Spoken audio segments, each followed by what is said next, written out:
मैं अन्नू यादव स्वागत करती हूँ आपको अपने चैनल अन्नू यादव में। आज के हमारे इस वीडियो में हम आपके लिए एक छोटी सी कहानी लेकर आई हूँ।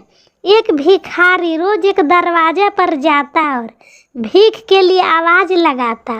आवाज़ लगाने के बाद जब घर के मालिक घर से निकलकर उसको देखता तो वह उसे बहुत बुरा भला कहता, उसको अशब्द कहता और ताने भी देता। वह उसे कहता कि तुम काम करके क्यों नहीं अपना जीवन गुजारते हो? क्या सारी उम्र सबके घरों में भीख ही मांगते रहोगे? यहाँ तक कि कभी कभी वह मालिक उस भिखारी को गुस्सा में धक्का भी दे देता था, किंतु वह भिखारी उसकी उन सारी बातों को बस इतना ही कहकर टाल देता कि ईश्वर तुम्हारा भला करे तथा तुम्हें सद्बुद्धि दे। ऐसे ही एक दिन उस घर के मालिक किसी बात पर बहुत क्रोध में था। तभी अचानक वह भिखारी फिर से उसी वक्त भीख मांगने आ गया। तभी अचानक उस घर के मालिक ने गुस्से में उस भिखारी के सर में पासी पड़ा हुआ एक पत्थर के टुकड़ा दे मारा, साथ में उसे गालियाँ भी देता जा रहा था। उस पत्थर के लगने के कारण उस भिखारी के सर से खून बहने लगा। फिर भी उसने सेठ से यही कहा, ईश्वर तुम्हारा भला करे। यह कहकर वह भिखारी वहाँ से जाने लगा। कुछ समय बाद उस व्यक्ति का गुस्सा थोड़ा कम हुआ तो वह सोचने लगा कि मैंने उस भिखारी को बहुत बुरा भला कहा, आज तो उसे पत्थर से भी मारा, परंतु ये किया उसने इस सब के बावजूद भी बस मुझे दुआ ही दी। इसके पीछे का क्या कारण है, इसका तो पता लगाना पड़ेगा। यह सोचकर वह व्यक्ति उस भिखारी के पीछे चलने लगा। उस दिन वह भिखारी जहाँ भी जाता वह व्यक्ति उसके पीछे पीछे जाता।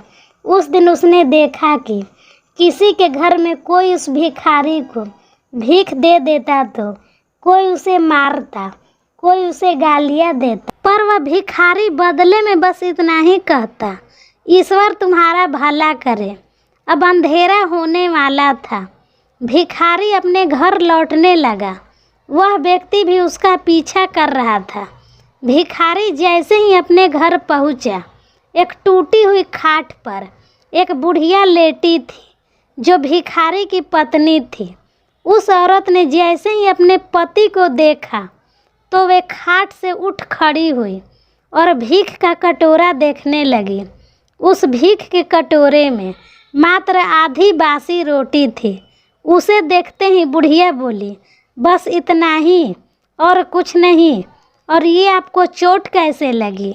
भिखारी बोला, हाँ बस इतना ही मिल पाया, किसी ने कुछ दिया ही नहीं, सब ने गालियाँ दी, पत्थर मारे, इसलिए ही यह सर फूट गया है। भिखारी ने फिर कहा, ये हमारे पापों का ही फल है। याद है न तुम्हें, कुछ वर्ष पहले हम कितने धनवान थे, सब कुछ तो था हमारे पास, किंतु हमने कभी भी किसी को दान नहीं किया है। याद है न तुम्हें? वे अंधा भिखारी ये सब कुछ सुनकर उस बुढ़िया की आंखें भर आई। उसने कहा, हाँ याद है, सब कुछ याद है, कैसे भूल सकते हैं हम अपने बुरे कर्मों को। उन्हीं के कारण तो आज हमारी ये हालत है। और वे दोनों अपने उस समय को याद करने लगे कि कैसे हम एक अंधे भिखारी का मजाक उड़ाते थे, कैसे उसे रोटी की जगह उसके बर्तन में कूड़ा रख देते थे, उसे बुरा भला कहते थे, कभी कभी तो उसे मारकर धक्का भी दे देते थे। बुढ़िया बोलती जा रही थी, हाँ सब याद है, मैंने भी उसे एक दिन सही रास्ता नहीं दिखाया और वह गलत रास्ता पर जाकर एक नाले में गिर गया था। जब भी वह हमारे द्वार पर आकर रोटियां मांगता तो मैंने बस उसे सदैव गाली ही दी। एक बार तो उसका कटोरा तक फेंक दिया। और वे अंधा भिखारी हमेशा कहता, तुम्हारे पापों का हिसाब ईश्वर करेंगे, मैं नहीं। आज उस भिखारी की बद्दुआ ने हमें कहाँ पहुँचा दिया। कुछ देर चुप रहकर भिखारी बोला, परंतु मैं किसी को बद्दुआ नहीं देता, चाहे कोई मेरे साथ कितना भी बुरा व्यवहार क्यों न करे। मेरे जुबान से उसके लिए हमेशा दुआ ही निकलती है, क्योंकि मैं नहीं चाहता कि किसी पर भी मेरी तरह ऐसा समय आए। मेरे साथ अन्याय करने वाले को भी मैं दुआ ही देता हूँ, क्योंकि उन्हें नहीं पता कि ऐसा करके वे क्या पाप कर रहे हैं, परंतु ये सब ईश्वर देख रहे हैं। हम नहीं चाहते कि जैसा फल हमें मिला है वैसा किसी और को भी मिले। वह व्यक्ति वहीं पास ही खड़ा था और ये सब सुन रहा था, परंतु वे भिखारी और उसकी पत्नी उसे देख नहीं पाए थे। अब उस व्यक्ति को सारी बात समझ में आ गई थी। भिखारी और उसकी पत्नी ने उसी रोटी के टुकड़े को मिल बांट कर खा लिए और प्रभु का नाम लेकर सो गए। अब अगले दिन वह भिखारी फिर से उसी व्यक्ति के दरवाजे पर भीख मांगने गया तो उसने देखा कि उस व्यक्ति ने पहले से ही उसके लिए खाना निकाल कर रखा हुआ है। उसने भिखारी को वह खाना दे दिया और अपनी गलती की क्षमा मांगते हुए बोला, बाबा मुझे माफ़ कर दो, मुझसे बहुत बड़ी गलती हो गई। मैंने सच में तुम्हारे साथ बहुत बुरा व्यवहार किया था। मैं अपने किए पर बहुत शर्मिंदा हूँ। भिखारी ने कहा, ईश्वर तुम्हारा भला करे। यह कहकर वह बूढ़ा भिखारी वहाँ से चला गया।